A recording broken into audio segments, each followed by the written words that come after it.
ചില കവിതകൾ കേൾക്കുമ്പോൾ നമ്മുടെ ഉള്ളിലെങ്ങനെ കൊളുത്തി വലിക്കും.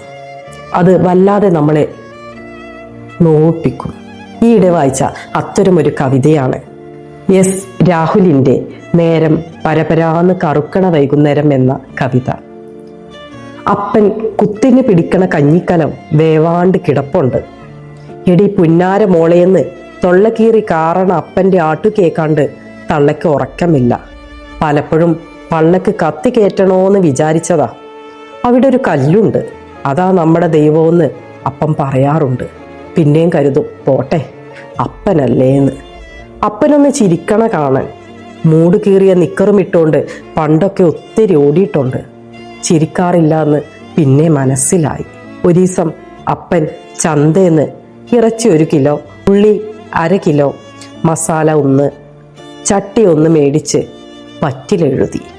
അപ്പൻ അറിയില്ലായിരുന്നു ഇറച്ചിക്കൊക്കെ ചോദിക്കാനും പറയാനും ആളുണ്ടെന്ന്.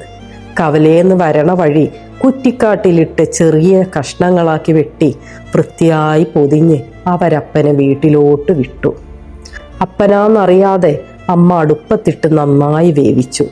ഉള്ളിയും മസാലയും ഉപ്പും മുളകും ഇട്ട് വരട്ടി. ഇറച്ചി ആദ്യമായിട്ട് കഴിക്കണം ഞങ്ങൾ. മൂക്കുമുട്ട തിന്നും. അപ്പന് കുറച്ച് മാറ്റി വെച്ചു. എന്തോ അപ്പൻ വന്നില്ല. അപ്പൻ എങ്ങോട്ടോ പോയതാ. ബാക്കി വെച്ച കഷ്ണം മൂലയിൽ ആറിയാറി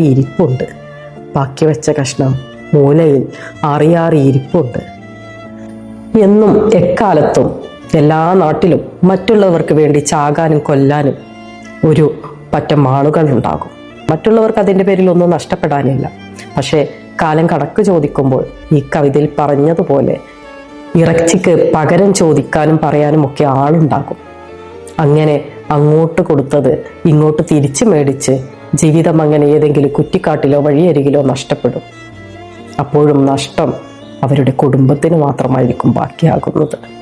എക്കാലത്തും രാഷ്ട്രീയത്തിൻ്റെയും മറ്റും പേരിൽ ബലിയാടാക്കപ്പെടുന്ന ഒരു വിഭാഗത്തെയാണ് ഈ കവിതയിലെ അച്ഛൻ പ്രതിനിധീകരിക്കുന്നത്. ചാവാനും കൊല്ലാനും ഇറങ്ങിത്തിരിക്കുമ്പോൾ അവസാനം കൂടെ ആരുമുണ്ടാകില്ലെന്ന തിരിച്ചറിവ് സ്വന്തം മരണത്തിലൂടെ മാത്രമേ നേടാൻ കഴിയൂ എന്നതാണ് വാസ്തവം. ഇതിൻ്റെയൊക്കെ ബാക്കി പത്രമാകുന്നത് അവരുടെ വീട്ടിലെ കുഞ്ഞുമക്കളും ഭാര്യയും കുടുംബവും മാത്രമായിരിക്കും. മറ്റുള്ളവർക്ക് വേണ്ടി വെട്ടാനും കൊല്ലാനും ഇറങ്ങുമ്പോൾ ഓർമ്മയിലിരിക്കട്ടെ ഈ കവിത. ഏവർക്കും സ്നേഹം.